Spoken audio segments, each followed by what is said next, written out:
I shall cause, oh, I shall cause, I shall cause, oh, I shall cause, I shall cause darkness sick to reach all the corners of the earth. Oh, I shall cause, Oh, I shall cause, I shall cause, oh, I shall cause, I shall cause darkness sick to reach all the corners of the earth. Coming up, we start by looking at if social media is pulling us away from our faith or bringing us closer. Then, we head to Fiji to learn more about the traditional culture and food. All that and more coming up this week. Assalamu alaikum and welcome back to a brand new episode of RoundUp, a show where we bring you the latest news and updates from all around the world. Nasser, you know what I've noticed recently? Everyone is making summer plans already. All the group chats are full of holiday ideas and all of this stuff. Exactly. We could probably talk about summer plans all day long. But for now, let's head into this week's headlines. Assalamu alaikum, Jazib. What's happening at the news desk? Walaikum salam. Alhamdulillah, I'm doing well. Let's get straight into the headlines.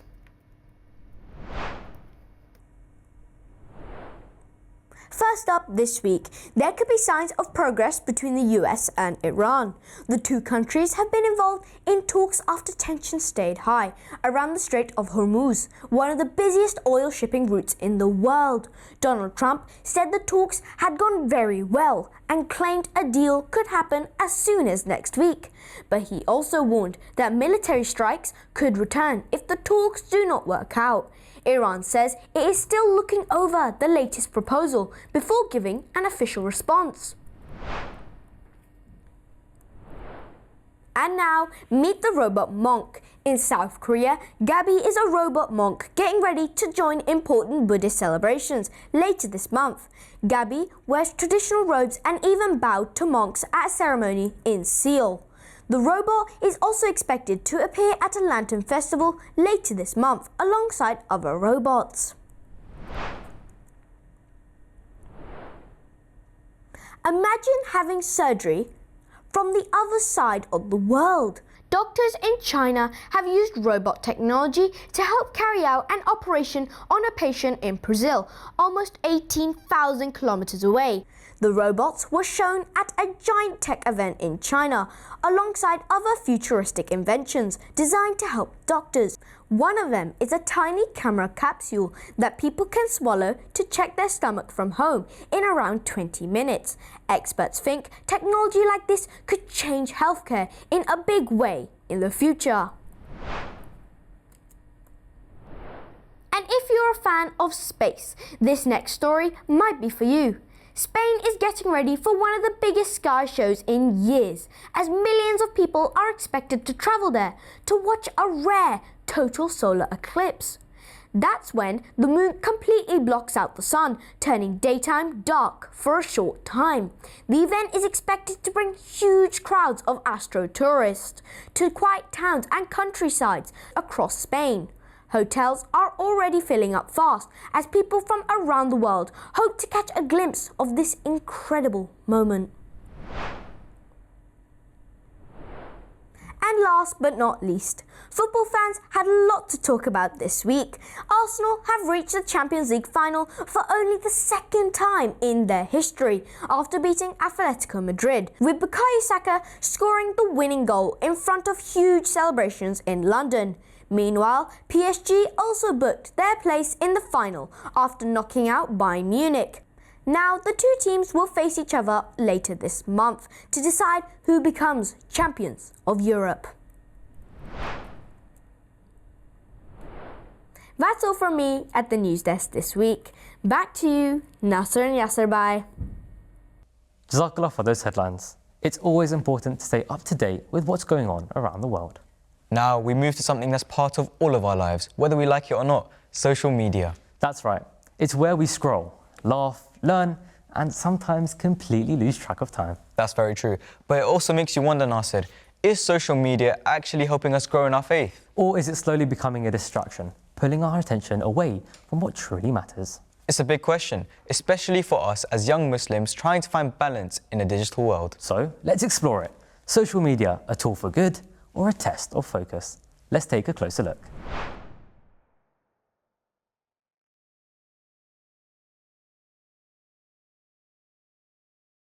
For many of us, Social media is the first thing we check from the moment we wake up and the last thing before we sleep.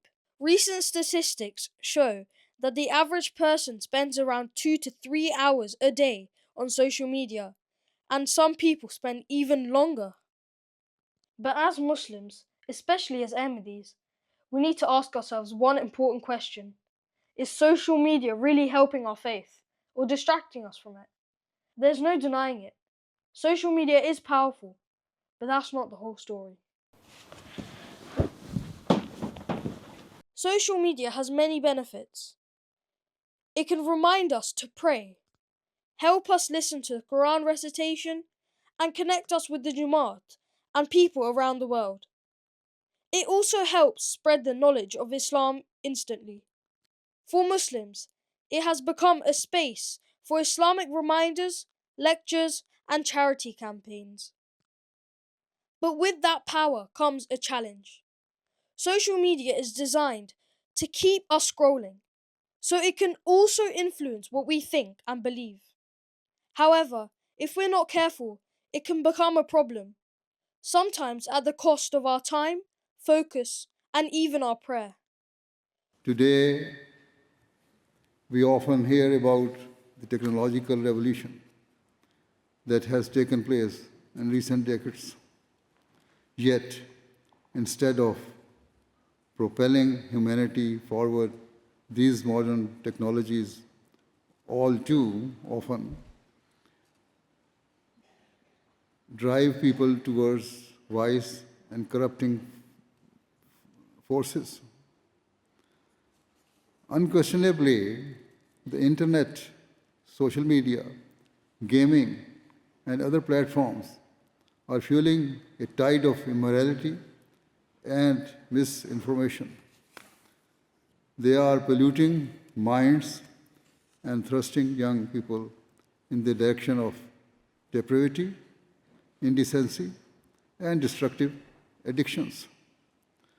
These platforms are designed to take us away from our true purpose and to erode moral values for the sake of profit and pushing a godless agenda. In the face of such destructive influences, you must exercise absolute self-control and discipline. Instead of succumbing and surrendering your moral values and potential to fleeting temptations, you must maintain control over your emotions and ensure that your God-given capabilities are used in positive ways. Those who do so will be immediately rewarded by Allah. Islam does not reject technology, it teaches responsibility. According to Sahih al-Bukhari and Sahih Muslim, the Holy Prophet ﷺ taught us, verily, deeds are judged by intentions, and for everyone is a reward according to his intention. So the real question is, how are we using social media? Social media is a place to learn, inspire, and spread goodness, and when it is used wisely, it can be a highly beneficial tool. He also reminds us that Allah has blessed us with MTA and other Jamaat platforms, and we benefit only when we give them our full attention. Social media isn't going anywhere, but how it shapes us, that's up to us. As Muslims, we're called to live with awareness, purpose, and balance. So next time you scroll, ask yourself, is it bringing me closer to Allah or pulling me away? Jazakallah for that discussion. It really makes you stop and think about how much time we actually spend on social media. Absolutely. It shows us that while it can be a powerful tool for learning and reminders, it can just as easily become a distraction if we're not careful. So maybe the real question is not whether social media is good or bad, but how we choose to use it. But next, we now turn to something even more reflective, a summary of this week's Friday sermon. That's right, Nasser. It's a chance for us to pause, reflect, and take lessons that we can apply in our daily lives. Let's take a look. For many young people today, being truthful can feel difficult, whether it's pressure from friends, social media, or trying to avoid getting into trouble. Sometimes, people think bending the truth is the easier option. But in this week's Friday sermon, Hazur, may Allah be his helper, shared powerful examples from the life of the promised Messiah alayhi salam, showing why truthfulness always matters even in the hardest situations. Hazur, may Allah be his helper, spoke about a serious court case where the promised Messiah alayhi salam was falsely accused of attempting murder by a Christian missionary named Dr. Henry Martin Clark. At the time, many opponents were determined to see him punished, and people believed he could even face life imprisonment or death. The promised Messiah alayhi salam own lawyers advised him to slightly change his statement in court to help him win the case. They told him to deny knowing a man named Abdul Hamid because that would make the accusations weaker. But the promised Messiah alayhi salam refused. मैं इनके एक मुकदमा में वकील था. ये मुकदमा वही पादरी हेनरी मार्टिन क्लार्क के वाला मुकदमा है. तो इस मुकदमा में मैंने इनके लिए एक कानूनी बयान तजवीज़ किया और उनकी खिदमत में पेश किया. उन्होंने उसे पढ़कर कहा कि इसमें तो झूठ है. मैंने कहा कि मुल्ज़म का बयान हल्फी नहीं होता और कानूनन उसे इजाज़त है कि जो चाहे वो बयान करे. इस पर आप ने फरमाया कि कानून ने उसे ये तो इजाज़त दे दी है कि जो चाहे बयान करे, मगर खुदा ताला तो इजाज़त नहीं देते. खुदा ताला ने तो इजाज़त नहीं दी कि वो झूठ भी बोले, और ना ही कानून ही का ये मंशा है. बस मैं कभी ऐसे बयान के लिए आमादा नहीं हूँ जिसमें वाक़यात का ख़िलाफ़ हो. मैं सही सही अमर पेश करूँगा.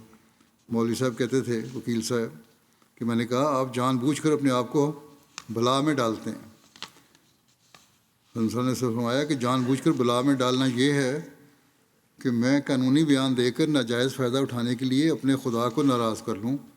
ये मुझसे नहीं हो सकता, ख़ाह कुछ भी हो. Eventually, the truth came out. Abdul Hamid admitted he had been pressured into giving false evidence, and the promised Messiah alayhi salam was completely acquitted. Hazur, may Allah be his helper, explained that this shows how Allah helps those who remain truthful and sincere, even when the whole world seems against them. Hazur, may Allah be his helper, also shared how many people, including non-Muslims, were deeply moved by the honesty and character of the promised Messiah alayhi salam. Some even accepted Ahmadiyyat simply after meeting him, because they felt that someone with such truthfulness could never be false. The promised Messiah alayhi salam taught that truthfulness becomes a light that protects a person through difficulties and hardships. 3 key takeaways. 1. Truthfulness matters most when it's difficult. 2. Never compromise your honesty just to fit in or avoid problems. 3.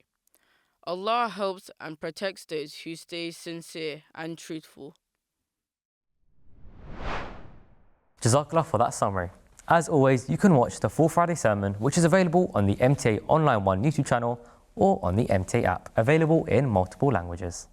Nasser, you know the thing about the show is that it shows us that there's always something in the world. What do you think that we're covering today? Well, I can assure you it's something super interesting. We're heading all the way to Fiji.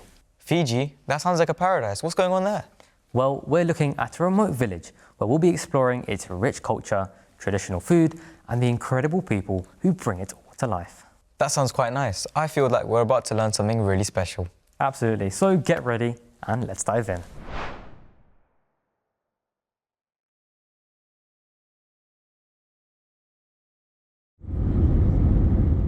Assalamu alaikum. Today we are heading to a remote village in Fiji. Welcome to Nasaranga, near Lampasa, on the island of Vanuatu, a place most travellers never get to see. No big cities, no fast food, no rush, just real life and real food. Out here, everything starts with the land. Dalo grows straight from the soil. Coconuts are picked fresh from the trees. Just nature doing its thing, and people who know exactly how to use it. The coconut goes through a full process: husked, cracked, and grated by hand, then pressed to get thick, rich coconut cream. No machines, just skill. This is what gives island food its signature flavour. That coconut cream is poured into fresh dalo leaves, folded carefully into parcels. This is polosami. Simple but seriously good. Not everything is cooked underground. Fresh fish is also prepared the simple way. Fried in hot oil, crispy on the outside, tender on the inside. Another example of how basic ingredients can create incredible flavour. Now for the main event, the lovo, an underground oven powered by fire and hot stones. You can cook almost anything in here. Beef, lamb, fish. Today we're going with chicken. Everything goes in together. The chicken, the polosami, root crops. Then it's covered and sealed under the earth. No buttons, no timers. Just heat and patience. A few hours later, it's time. The earth is opened and steam says it all. The chicken comes out tender and smoky. The polosami, creamy, rich and packed with flavour. Worth the wait. No shortcuts, no rush. Just tradition, patience and real flavour. Because sometimes the old ways still do it best. Jazakallah for that beautiful insight. It's amazing to see the culture, food and people come to life like that. Absolutely, and it really reminds us how rich and diverse our world really is, especially in places we don't often hear about. And it also highlights how important it is to preserve these traditions and communities so future generations can continue to learn from them. 100%. But unfortunately, we have come to the end of this week's episode. If you've enjoyed today's stories and features, be sure to join us next week as we bring you more highlights from all around the world. If you would like to watch this episode again or catch up on any that you've missed, head over to the MTA News channel on YouTube or visit the MTA app. And don't forget, you can also follow us on Instagram at RoundUpMTA for extra clips and daily news updates. And if you have any feedback or ideas for future stories, you can send them through the MTA app or email us at roundup@mta.tv. And as always, we'll be back next week with more news and inspiring stories from all around the world. But until then, Assalamu alaikum. Oh, I shall call. Oh, I shall call. I shall call. Oh, I shall call. I shall call. Thy message to reach all the corners of the earth. Oh, I shall call. Oh, I shall call. I shall call. Oh, I shall call. I shall call. Thy message to reach all the corners of the earth. Oh, I shall call. Oh, I shall call. I shall call. Oh, I shall call. I shall call. Thy message to reach all the corners of the earth.